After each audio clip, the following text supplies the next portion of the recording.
Views, opinions, and conclusions on this radio broadcast are solely the views of this particular program and its host. The views and opinions expressed on this broadcast does not reflect or represent the views of WTMP, its officers, staff, or advisors. Listen to the Call for Help show with attorney Paul Rebein every Saturday morning at M right here on WTMP. And if you need a personal injury attorney, call the Rebein Brothers PA at 813-305-7285.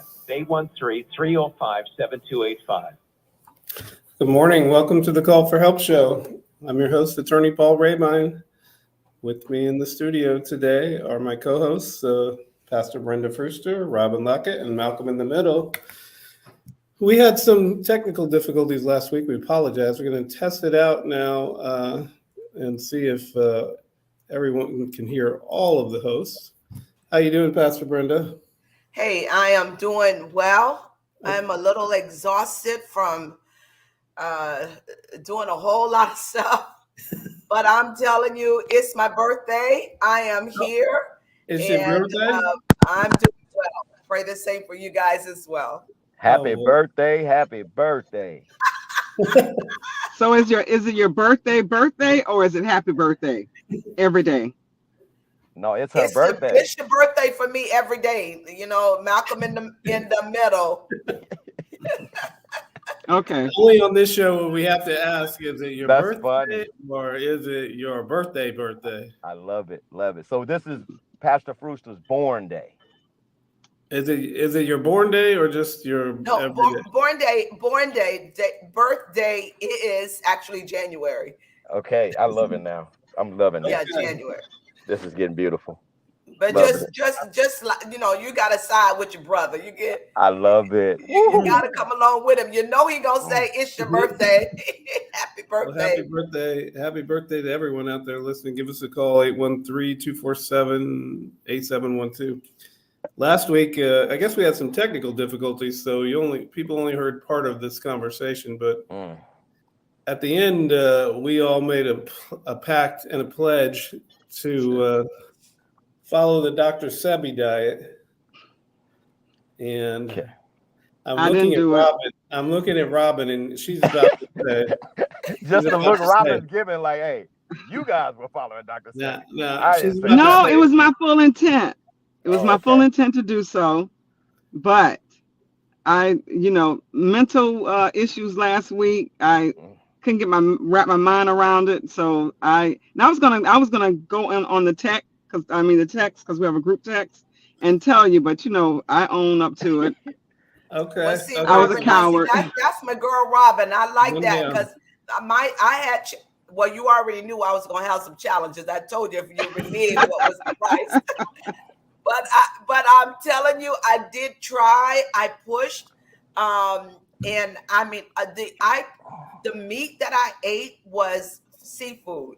Mm-hmm. So I did push it. I did, but I already knew.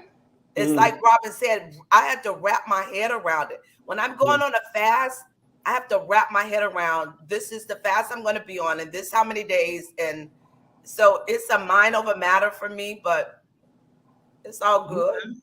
All right. Well, okay. So confession from you, Paul and Malcolm.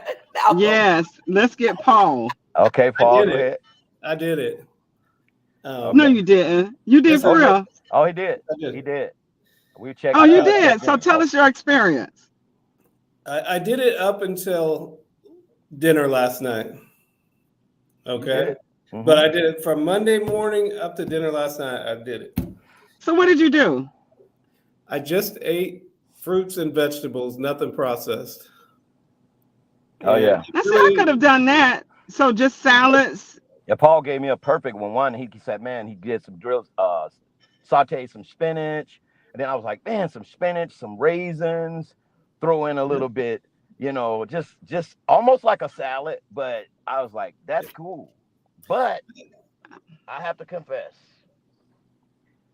I broke down.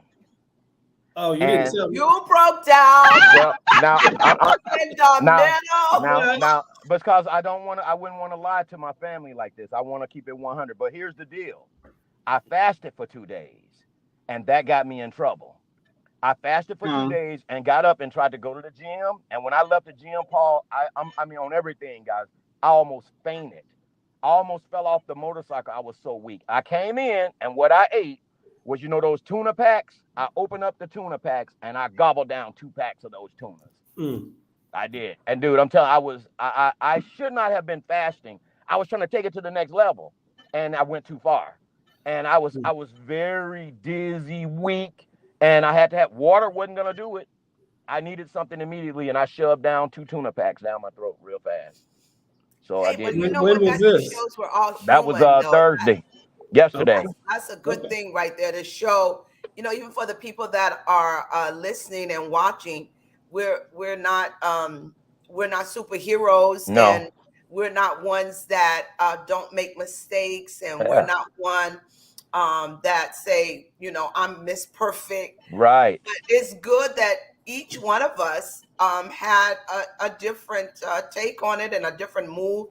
I tell you, it was challenging, but I'm really not a meat eater. So wow. And then I was talking to my husband. I was like, I got to go to the store because I got to get, I'm always buying fresh vegetables. They're always in the house, but I needed to stock up. And I was like, oh, this is going to be hard. I'm cooking for him meat, and I got to, not eat meat. It's hard. That's definitely an issue. Eating is like a social thing. It's big. When you think about it, food and eating together, that's a huge part of what we do socially. Yeah. And when you're not participating or you're doing something different, it can definitely be difficult. And then when you're the person cooking, that can be an issue too. But even if you're not the person cooking and somebody has to make something different for you or whatever, then that can be an issue. But here's what I ate. So I made these juices of spinach, apple, and cucumber. That was good. I can do those all the time. That's what I was. Cook those together? Yeah, in a juicer. A juicer. Juicer. Yeah, juicer. that'll be good. Yeah, that sweet And apple. you'd be surprised that you don't really get that you don't really get hungry after drinking one of those. Yeah, it feels you. Now I did eat some lentils. I don't know if that was. That's cool. That's just a bean. But you got to get lentils is vegetables, isn't it? Yeah, that was a bean. I mean, that was a cool. bean. Legume. Yeah, I made a bean soup. I'm telling you, I was good. I did good, but I think one day I just broke down on that. I was cooking salmon and shrimp, and I put it in my mouth before I knew it. Well, I know mine was working, bro. Let me just go ahead all the way. One of those big fruit things from Publix with cantaloupe and watermelon and grapes and pineapple, and ate the entire thing. That'll fill you up. Which one thing I did discover, fruits and vegetables have a lot of liquid in them. So correct. All these diets that say you're supposed to drink all this water, whatever, you don't really need to do that when you're eating all these fruits and vegetables, especially like melons and watermelons. Stuff. They have a lot of liquid in them. Watermelon has lots of water. Lots of liquid, yeah. Yeah. But Paul, your face look dropped in. Like you could tell you have been fasting. I lost about 4 pounds. Yeah, it's obvious. I could tell within my body and neck. My head was looking big, and I could just tell from my 2 days of fasting, bro. It was that was serious. You drop immediately. Yeah. Yeah, and I also I can't say that it was that physically that difficult. It wasn't that hard, but you also, like Malcolm said, you really start your senses start getting heightened. Yeah. Oh yeah. I went into Publix and I'm like, I'm smelling bread baking in here. Yes. You be smelling canned bread. That bread smelled that's what I wanted probably more than anything. That bread. That smelled good. Always does. But I did. I felt good. I was sleeping like a baby. Yeah. Because your body's not digesting, not working so hard all night to digest the meat. I thought about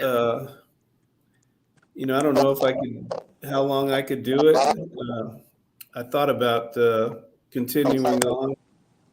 I also thought about maybe just continuing on with just the not eating the dairy, not eating the processed flour and sugar. I didn't really miss the sugar that much, I guess, because I was eating so much fruit. You had the fruit, yeah, you would supplement with natural sugar. So and that's what we should be doing anyway, eating the natural sugars instead of the refined sugar, because the natural sugars are fine. It's good for you. Let me tell you, when I had the opportunity to eat that watermelon and cantaloupe and stuff, I wanted it. It was like it was good. And you wouldn't necessarily do that.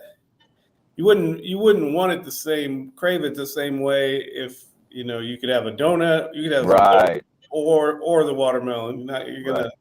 Watermelon's not gonna sound as good. No, donut's gonna always be better. It's gonna always watermelon fills you up. I am watermelon is my number one. I was pregnant with my first child, and I would get 3 watermelons and eat 3 watermelons until I was just maxed out. And I'm still that watermelon girl. But I went out on his website after we talked last week, and I looked up some of his products, and from his list is where I went shopping, and to pick up a couple of things, which some of them I already had in the house. But I was surprised at some of the things that I thought would be healthy that wasn't. But there was I forgot what it was now, but there was an item on his list, and it was do not eat. And I was like, wow. And it was a vegetable. Yeah. And I thought, oh, wow. Cauliflower, broccoli. Those are two that he doesn't like, cauliflower and broccoli. That's what it was. It was cauliflower. That's what it was. Yeah. But I don't think it's because it's not healthy. I think his thing is whether it's alkaline or not. Right. Okay. He just said it doesn't have any nutritional value. It doesn't hurt you. It doesn't add value, I think. And he wants us to add things like Paul said that has the electrical. Is that alkaline when we say electrical? Is that what that is, Paul? I don't know. I didn't get that deep into it, to what the alkaline part. I was just trying to do the basics, but it definitely changed the way I was feeling. Like I told you, Malcolm, I felt different. Yeah, you said that right away. Felt it wasn't like I wasn't having like super strong cravings or anything. But it's also at times I just didn't even want to eat anything. It's like it's a lot of work to eat a giant thing of spinach. Like you get to the end of it and you're like, oh my God, I can't eat any more of this spinach. But then it also got to be like, do I want a bunch of sauteed vegetables, or I just don't want to eat anything at all? Yeah. And so I think those type of foods don't make you eat just for the flavor or eat just to be eating. So I definitely noticed that too. Like a lot of times I was like, I'm not even hungry. So yeah, it's a lifestyle change for real. Yes, it changes your lifestyle, and it changes your taste buds. It changes, like you said, your desire. I mean, even the size of your stomach, it changes. Your stomach starts to shrink. Yeah, well, that's what I want. Oh, that'll happen. The less you eat, your stomach it adjusts. It starts getting smaller and smaller. Now you're taking 3 bites and you're feeling full. That's another psychological thing that happens, and physical that happens. I got myself in trouble with the workout. I'm sorry, Robin. Go ahead, sis. Oh no, I was just saying. I don't know why my picture is not showing, but I hung up. I disconnected just because, I was listening on the radio and it was the system. So I hung up to see if I can hear us on the radio, and we can. So maybe we can do this like at the beginning of the year, because we all have New Year's resolutions to pull this forward. So, and we can do it for a longer period of time. I wanted Maybe. to have a conversation about Thursday. There was an appointment. There was a vacant seat in St. Pete. There was the city council person. Her last name is Wheeler, I think. She no longer lived in the district. So she was not eligible to be the city council person for that district. So the seat became open. And there was an opportunity for people to apply for an appointment. And one of our lead organizers, he's with Florida Rising, he was appointed as the new city council man in that district to continue to finish out Lisa Wheeler's her stint as city council person. The interesting thing about this is he is a Muslim under the Honorable Farrakhan. Elijah Muhammad. Farrakhan, right? Okay. Louis Farrakhan. Yeah. It was a heated conversation about his religion and his association with the Nation of Islam as to whether he should have been appointed to that seat. He got 98 letters of support, 49 letters probably from not support, but 98 letters to support. Had the most letters that came in supporting him. And it was so interesting that I watched it because of course he's with us, but it was just interesting the dialogue. You kind of breaking up there, Robin. I read about that too. Go ahead. You broke up. You're talking about, I guess, some of the debate that surround. Yeah, just about his religion. Not taking in consideration.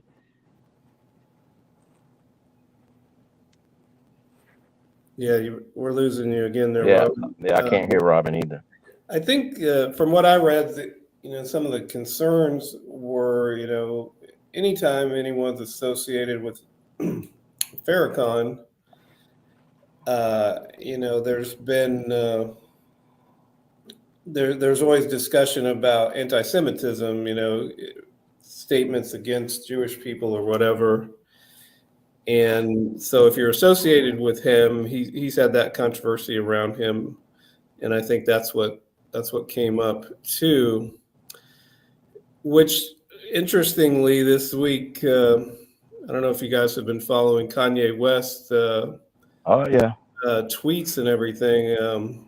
He made some tweets about the Jewish people, and he was taken off Facebook and Instagram, I think.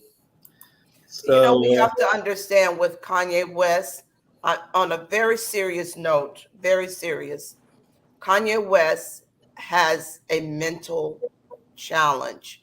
And we saw the start of it when his mother passed. When his mother passed, Kanye just went down, down, down, down, down. And all of the things that is happening, I personally believe is because he is Kanye West. So he's a star, an icon that we look up to. But I always ask, because I'm on a personal side, who is covering this guy? Who is speaking into his life? Who is there not for money, not for fame, like Justin Bieber? Justin Bieber had this pastor up in New York that was there for him, but it's not for a hidden agenda. Who is there for Kanye West? Kanye West need help. He needs physical and mental help. So we're seeing all these outbursts, but this guy needs help, man. Well, so the question I have is, because I had to look up anti-Semitism. Yeah, I had to look up that, right? Because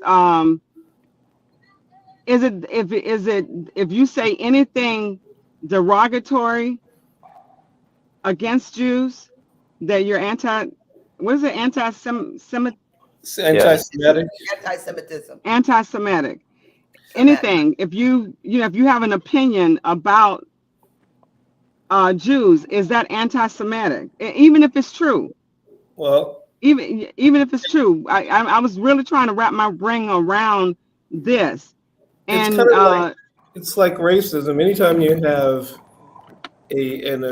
an opinion or belief about an entire group of people, just because they belong to that group, that's what racism is. If you have a belief about people of a particular race and think that they're all the same, or they all have these characteristics, versus a belief about an individual based on however they've acted or whatever. And I think there's if you point out if you say the owner of, I don't know, MGM Theaters or whoever, if you say that person is bad for XYZ, then it's not. But if you just use the word, Jews control temper, then that makes it that way. Yeah. Yes. Okay, so now I understand. But then it gets a little complicated because, Israel is a nation, and it was specifically formed as a Jewish nation, and so now some people, if you say something against Israel, like if you don't agree with how they've treated Palestinians, which I don't, and some people will say, "Oh, well, you're being anti-Semitic." I'm anti-Semitic. There's definitely a distinction between disagreeing with positions and policies of the state of Israel or the nation of Israel versus saying things about Jews, all Jews in general, and characteristics that they may have, because it's like anything. Not all people are the same. I mean, and blacks are so we can understand that, right? So don't classify us as all the same. So I understand that part.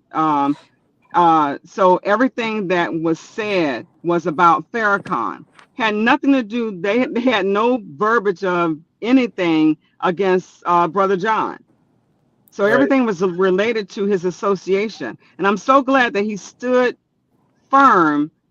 And it reminded me of President Obama because I was wondering whether Brother John was going to, stand with the Nation of Islam or buckle, right, because of pressure.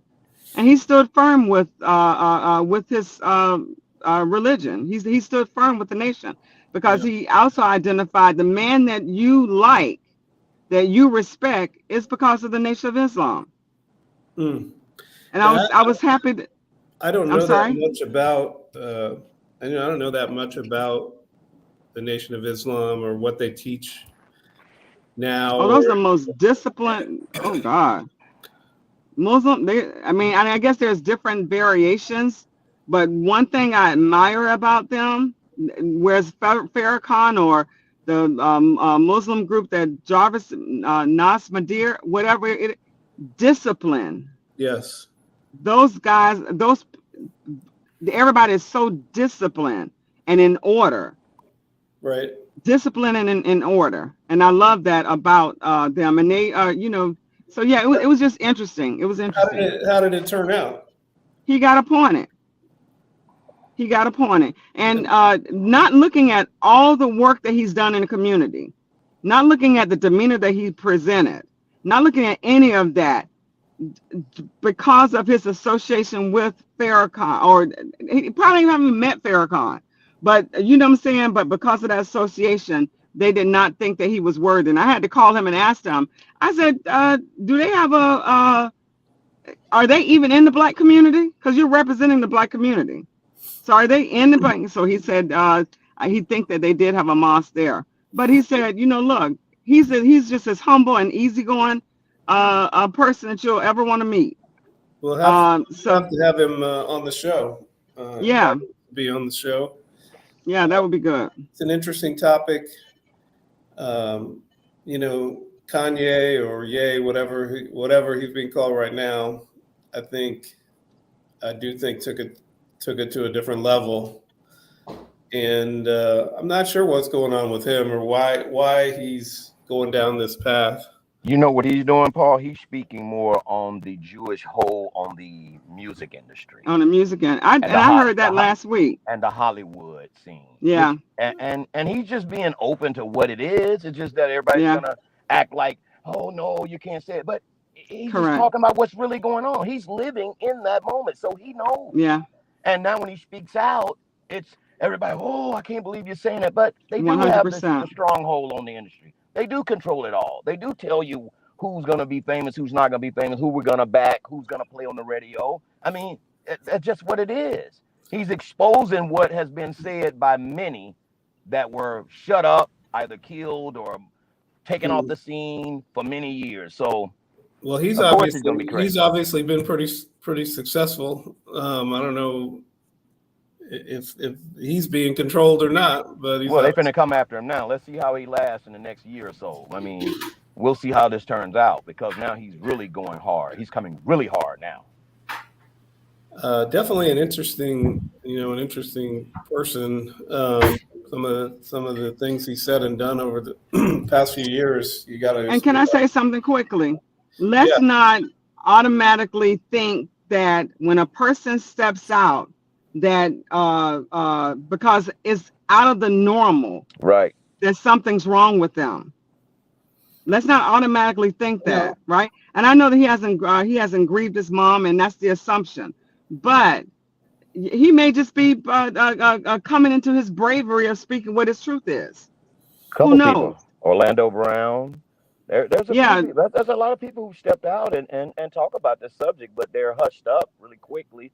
And like what you're saying, Robin, the first thing they say, he's crazy. Now, I don't doubt that this man has had some issues since his mom died. But correct. They highlighted and put the light on it that it's about that when really he's speaking out about something that a lot of people have been trying to speak out. Prince. All that nonsense with the Kardashians, those heifers will make you go crazy. So and it's all a scheme with them. But black men gonna learn. But I just want everybody to give somebody a benefit of the doubt when they step out and they're telling their truth, whatever that truth is, even if it's against what's normal to us. Because what we're going to find out in these years to come, all this nonsense that they presented to us as being normal ain't what it's supposed to be. But I think there's definitely a line once you get into sort of hate speech and absolutely, absolutely, inciting people against particular groups of people, absolutely, racist comments. We can't tolerate that kind of. I mean, the person is free to say it. They're free to say it, but they can't complain if they don't get the support of people after they say it. Things like that. Correct. So. Definitely an interesting topic. We'd love to have, what's his name, Brother John? Yeah, Brother John Muhammad. I called him yesterday. I said, so are they going to call you Councilman Councilman Muhammad, or your legal name, Councilman Malone? So I told him, I said, you need to get your name changed if you want to be identified, because they're calling him Councilman Malone. Okay. And nobody will know him. Unfortunately, our time is up. We've enjoyed having everybody today. We'll see you next week on the Call for Help show. Bye. Next week. Bye-bye. Good night.